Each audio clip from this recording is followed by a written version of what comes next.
Salut, salut, comment tu vas? Comment tu vas ce soir? Est-ce que tu vas bien? Bien, bien, bien. On se retrouve pour une vidéo bruit de vagues et massage crânien. Et puis voilà, je sais pas si je vais parler. Si j'ai des choses à dire, je parlerai. Je vais peut-être enlever mes petites lunettes. Voilà, pour éviter tous les reflets.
J'ai vécu longtemps au bord de la plage.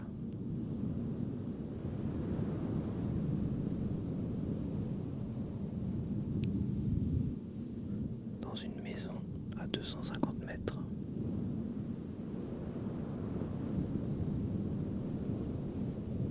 Ma chambre était au deuxième étage et mon Velux, parce que oui, ma chambre était coupée comme ça par le toit. Et de mon Velux, j'avais la vue sur la mer. Et quand il y avait des tempêtes et tout ça, je pouvais parfois voir les vagues se déchaîner. D'ailleurs, les vagues en pleine tempête, tu les voyais débarquer sur la route. Et comme on vivait aussi on avait fait construire le lotissement sur un marécage. Ouais, c'est ça le truc. Proche de la mer, c'est les marécages. Dès qu'il y avait des tempêtes, des fortes crues, tout ça, l'eau remontait par le dessous. Et ceux qui avaient fait des garages et tout ça comme nous, ils étaient inondés systématiquement. Ça remontait par le dessous.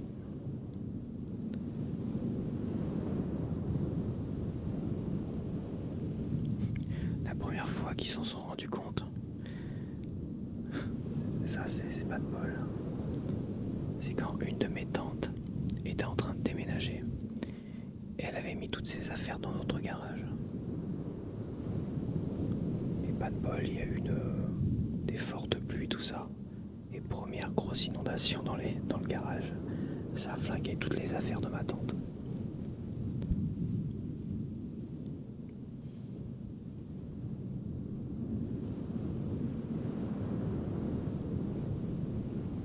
Bon, après, c'était pas chaque année systématique non plus. Moi, je me rappelle 2-3 exemples comme ça, puis c'est tout, quoi.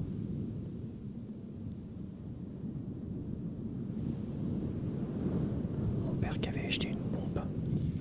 Mais à l'époque où il l'a acheté, c'était des petites pompes à la con, c'est pas les grosses pompes qu'on a aujourd'hui. Donc il la mettait au niveau de la route. tuyau était trop court, il rafistolait le tuyau avec... Enfin, je me rappelais que c'était le bordel, il s'énervait avec ça, mais qu'est-ce que tu pouvais faire de toute façon. C'est eux qui avaient fait construire.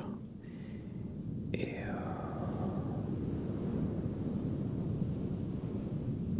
je sais pas si à l'époque ils savaient que ça pouvait arriver, tu vois. Et tous ceux qui n'avaient pas fait de cave, parce que tu vois, les maisons se ressemblaient. La maison de mon voisin à côté, elle était de plein pied, il n'y avait pas de garage et tout ça, il n'y avait même pas d'étage. Mais la partie du rez-de-chaussée était identique à notre partie, à nous du rez-de-chaussée en fait. La cuisine faisait exactement la même taille, c'était exactement les mêmes configurations.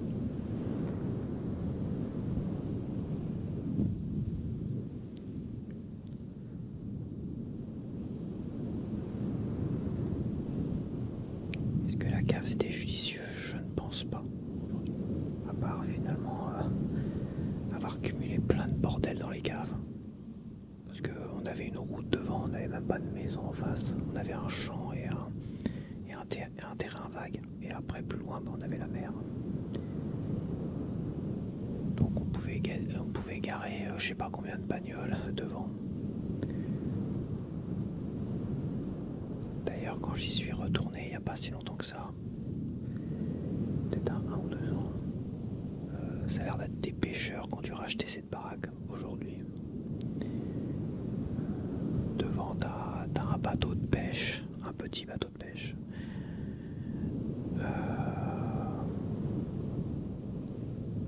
Un petit bateau de pêche avec une sorte de mini cahute, toi.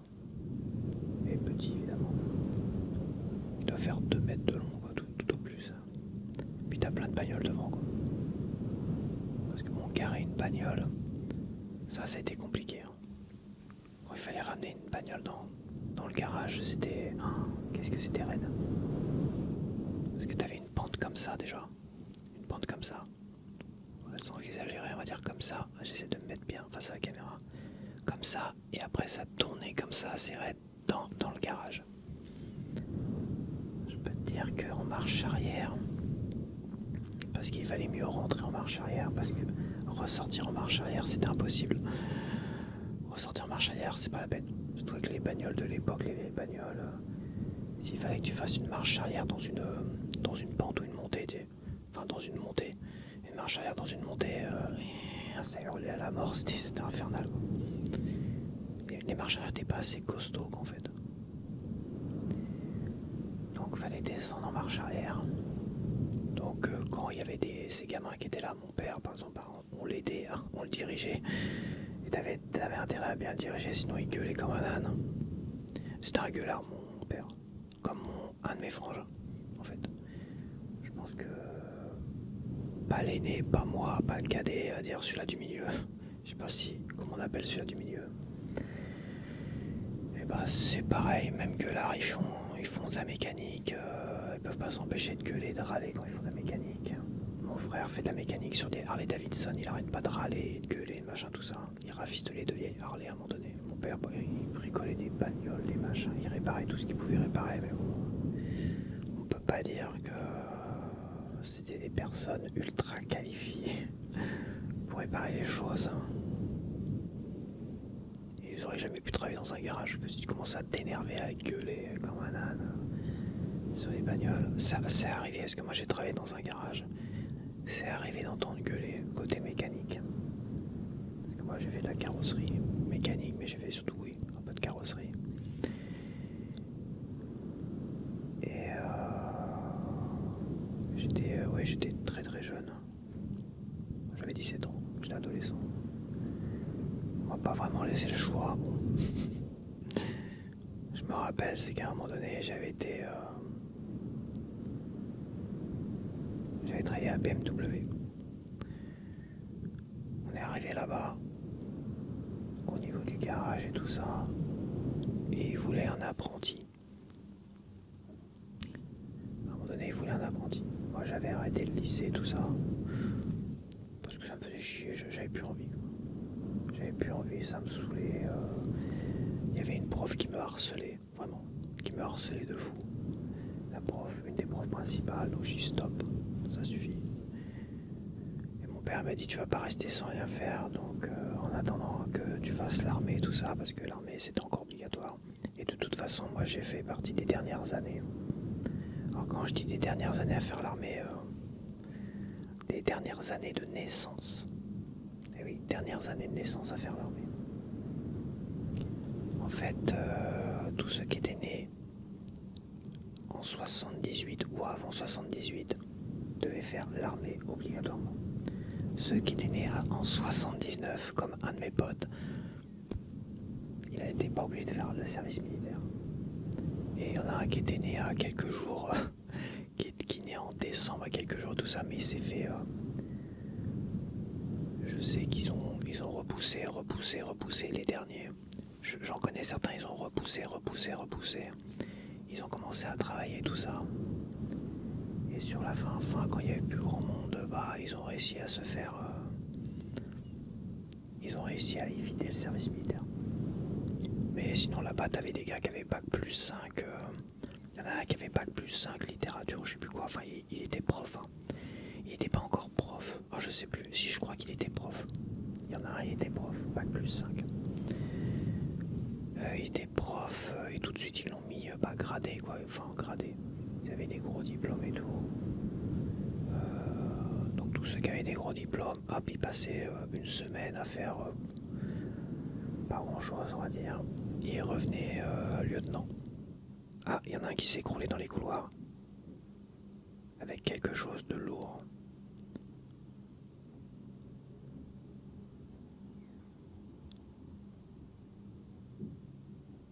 J'espère que ça va. Je crois avoir vu mon voisin du dessus avec une énorme trottinette. Plus grosse que la mienne. Mais déjà que la mienne a fait 23 kilos. Je sais que le modèle au-dessus, Xiaomi, moi, c'était...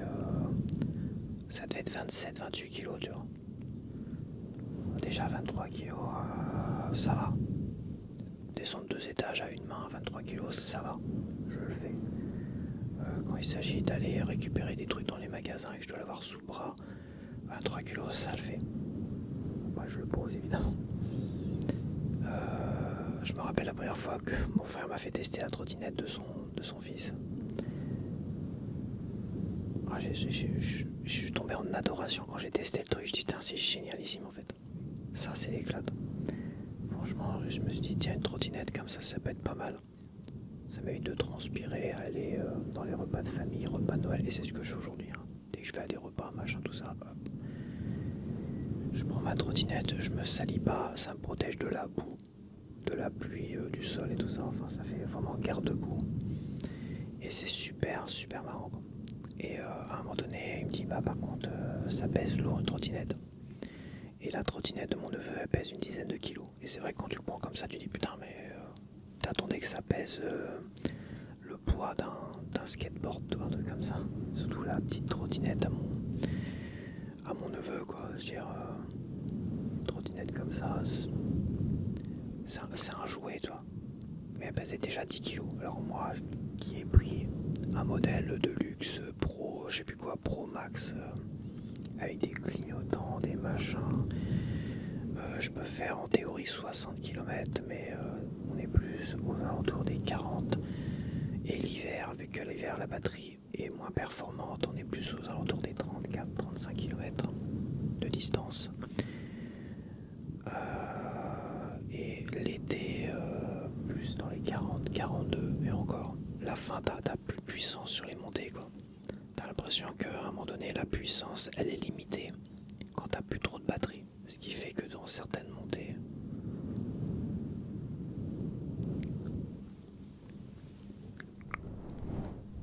Attends, je te me fais un petit massage crânien quand même. Ce qui fait que dans certaines montées, quand t'as plus trop de batterie, quand t'es à moins de 40% de batterie, et ben tu sens que la trottinette se réserve et donc elle a beaucoup moins de puissance pour gravir les montées. Et ce qui fait que elle force beaucoup plus. Donc elle consomme encore plus de batterie. Donc bon, je pense que les 60 km, le test des 60 km, d'après ce qui était marqué, c'était en ligne droite, avec une personne qui pèse même pas 60 kg, je crois. en ligne droite, sans vent, sans rien, jusqu'à que ça s'éteigne quoi. Mais si tu rajoutes les montées, si tu rajoutes le fait que tu pèses plus lourd, si t'as un sac à dos, un machin, tout ça, et bah c'est pour les gars, il y a un gars qui avait fait je crois qu'il avait fait un test et qui pesait je sais plus combien, 80-90 kilos. Et en fait, bah lui il faisait même pas 30 km avec la trottinette. Donc ouais, si t'es chargé comme une bourrique, si t'as plein de montées ou des grosses montées, tout ça, ce qui est mon cas, moi j'ai quand même des grosses montées quand je vais à droite et à gauche.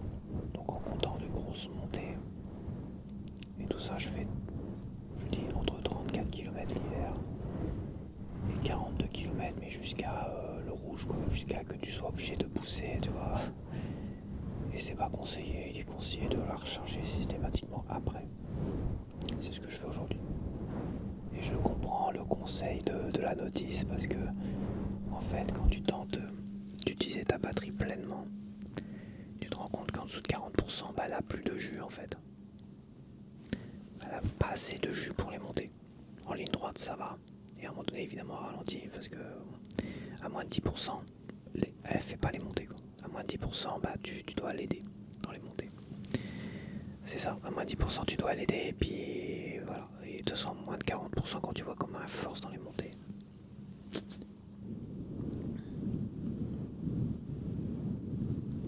Enfin bref.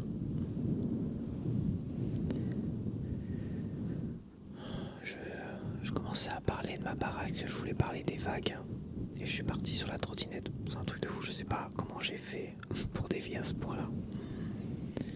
Mais c'est vrai que je voulais revenir sur les vagues en fait. Et en fait, de ma chambre, dans la maison de mon enfance, même le Velux fermé, j'entendais les vagues, surtout la nuit. J'entendais le bruit des vagues. Il y avait aussi beaucoup de galets à l'époque. Ils les ont fait enlever parce que ça attire moins de touristes d'avoir des plages de galets. Toi.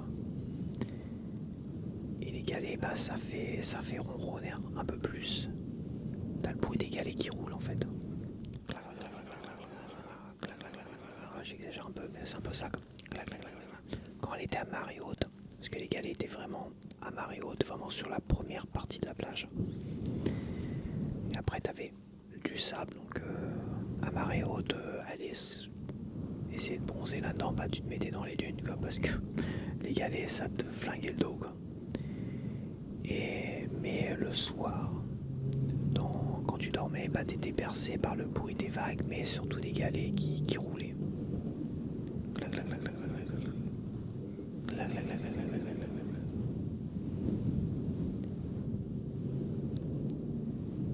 Et franchement, c'était super apaisant.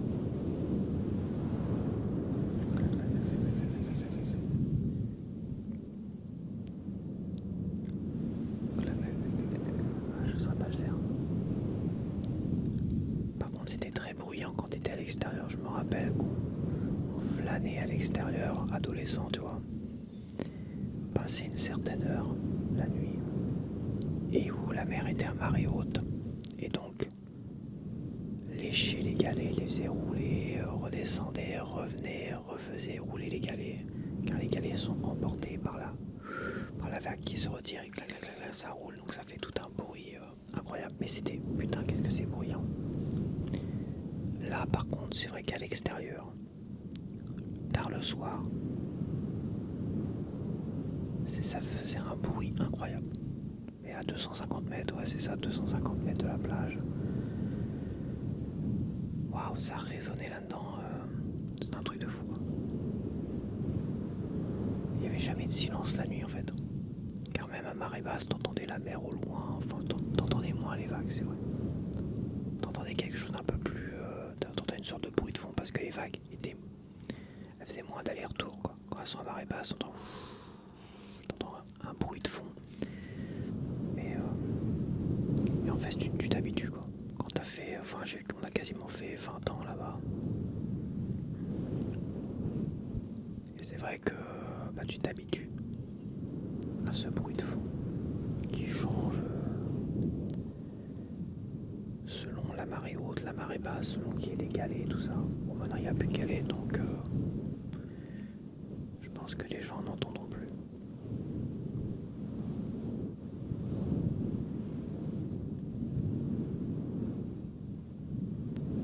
Car même là, si tu vis en pleine ville comme moi, toute la journée c'est tellement bruyant que quand la journée se termine, tu te retrouves dans une sorte de silence et t'entends beaucoup plus les voisins et tout ça, c'est juste infernal, tu vois.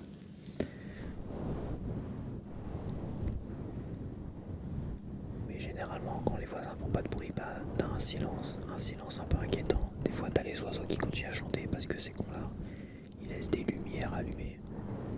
Ce qui est quand même ironique, c'est là encore pour Noël et pas le jour de l'an, mais pour Noël, toutes les lumières étaient éteintes. À partir de quand je suis parti et quand je suis revenu d'ailleurs, je suis parti vers 18h, 19h, il faisait nuit, noir. T'as des endroits, il faisait noir. Je passe sous une route, une voie rapide à un moment donné, un tunnel. Je sais pas comment des personnes, genre des femmes, toutes seules puissent se trimballer là. Bon, toutes seules, c'est pas conseillé, mais pas dans le coin où je vis. Mais quand tu vois que tu passes dans des endroits, c'est nuit noire partout. Et que la dernière fois, quand je suis revenu de faire des courses, le même tunnel était allumé en pleine journée à midi et toutes les lampadaires étaient allumées. Franchement, je ferai qu'on m'explique. Je comprends pas quoi. Oui, il y a certaines zones où il y a des arbres et tout ça, il faudrait éteindre les lumières. À la rigueur, l'année, mais pas les jours où les gens se déplacent pour aller fêter Noël. Je sais pas s'il y a une volonté du maire de là où je vis pour finalement cacher le Noël de tous ceux qui fêtent Noël. Il y a ça, tu sais, t'as une idéologie derrière qui fait que des gens ça leur plaît pas, si ça leur plaît pas ça, etc. Bref, et je le vois souvent ça. Je le vois souvent le samedi soir, vendredi soir, on éteint les lumières là où les gens sortent. Ouais, je te fais un petit peu de massage là. Je suis désolé, je t'ai pas fait trop de massage là, mais bon, ça me fait tendre les bras. Et je vais arrêter là. Je vais pouvoir te proposer cette vidéo ce soir tranquillement. Bon, finalement, je pensais pas que j'allais blablater et finalement, je blablate de trop. C'est comme ça. Dis-moi si j'ai trop blablaté la prochaine fois. Je me tairai à jamais. Bon, bah voilà, je vais te laisser. J'espère quand même que t'as apprécié. En espérant que t'aimes bien quand même le blabla qui part dans tous les sens. Ça c'est ma grande spécialité aussi, hein, le blabla qui part dans tous les sens. Et aussi le tapping. Et le bruit des vagues. En fait, je sais tout faire. Tout est ma spécialité. Bon allez, on va te laisser. Moi et mes différentes personnalités, on va te laisser.